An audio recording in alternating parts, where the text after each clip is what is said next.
Good morning, this is Edward Píška from Berkeley Squares. We're in North Somerset to talk to the Secretary of State for International Trade and MP, Dr. Liam Fox. Good morning. Morning. In hindsight, do you think Theresa May should have called a general election? We have a saying in medicine that the most useful instrument is a retrospectoscope, because seeing everything in that sense makes it clearer.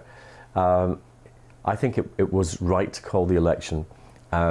And even given the outcome of the election, I still think it was the correct call, because the problem we were going to face was that given the electoral timetable we had before, coming from the 2015 election, it would have meant that we were at the most crucial part of the Brexit timescale in a general election year. And many of us wanted to ensure that we were clear of the European Union and had left it before we got to another general election. And that's possible only by moving that timetable back to 2022. So I still think that was the right decision. And I think it's a great pity that we didn't fight the election differently and get a better result. But, you know, again, I used to say to my patients, there's no point complaining about the air when there's nothing else to breathe. So, thinking about the general election, the fact that in polls, the Conservative Party and the Labour Party are neck and neck, and many voters at the general election felt somewhat alienated by the party's manifesto. What do you think the Conservative Party needs to do in order to win back those voters?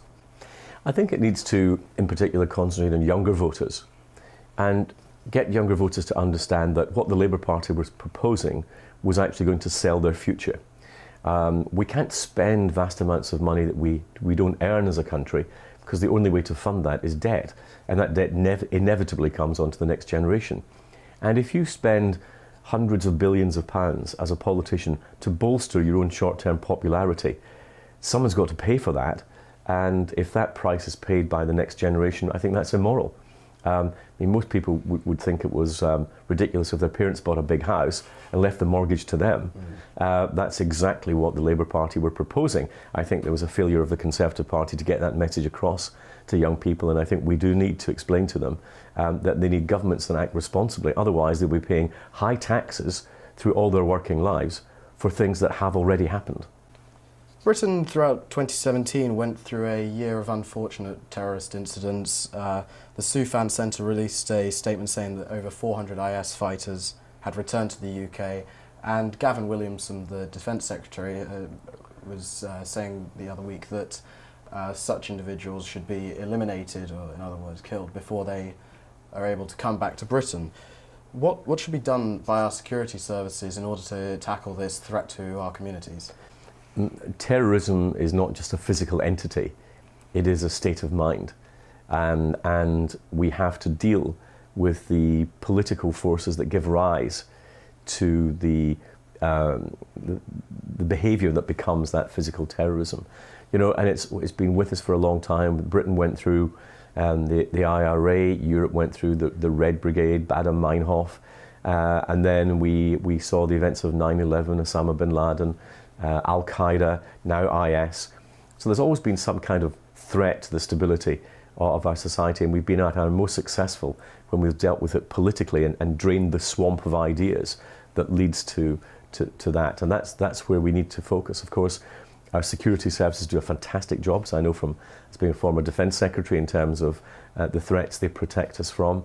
But you know, there will always be those forces of insurgency, violently motivated political views that will try to undermine the security and stability of society, and we will always have to be on our guard. IS is the one at the present time. We need help, not just in this country, but from some of those countries in the Middle East, particularly countries like Saudi Arabia, in helping us deal with that. And that's a relationship we've worked a lot on. And it's not something we can defeat on our own. It's not something our security forces can defeat on their own. It's really the coming together of a whole lot of forces to deal with the root causes of that kind of behaviour. My own view is that when people from this country go and fight for a foreign power and they get killed in that conflict, well, you know, that's really been a choice that they've taken to fight against their own country and its allies. On the subject of hate ideas and the like, Some say that a culture of hate is emerging across the political spectrum. A lot of Conservative and Labour candidates alike in the last election received a lot of abuse, especially online. What's your take on this? I think that we are seeing an abuse in social media, and interestingly, in our constituency we hold debates in our schools, and one of the topics we gave them recently was that the social media had made Britain a meaner place. And I think that the view was it hadn't made the country a meaner place, but it had made mean people less inhibited about expressing their views, and it had made those whose behaviour would be classically viewed as bullying more able to do so. And I think that with the whole of social media, we're having to adapt to new norms, and I think we will have to try to instill views of common decency into those conversations. And I do feel a bit sorry for young people, because none of this will be erased.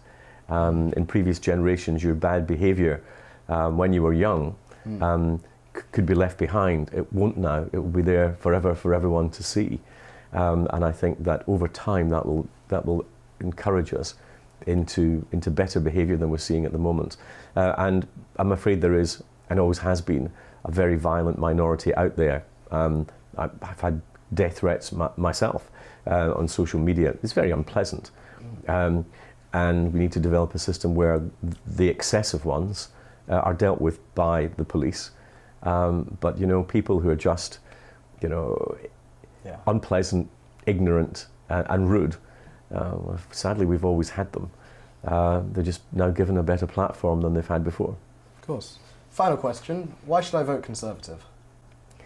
Well, at the next election, which of course will be 2022, it will be which party can lead the country with confidence into its post-Brexit future, which party has an understanding of the opportunities that the global economy will give us, which party can therefore generate the income that we will need to fund the public services that we all require and treasure, our National Health Service that I worked in as a doctor, our educational services, and to be able to fund things like the pensions for a growing number of elderly citizens that we'll have, and which country believes in strong defence for the country, including defence in a dangerous nuclear era, which country has a foreign policy that's mature and outward-looking, and which country understands what this country can and should be.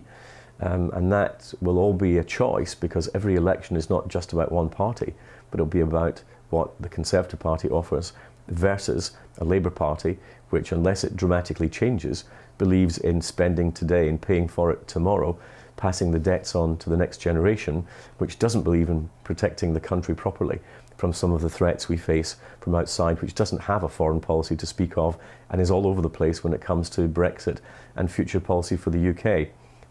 I would say that was a non-brainer, but I would say that, wouldn't I? Thank you very much, Dr. Liam Fox.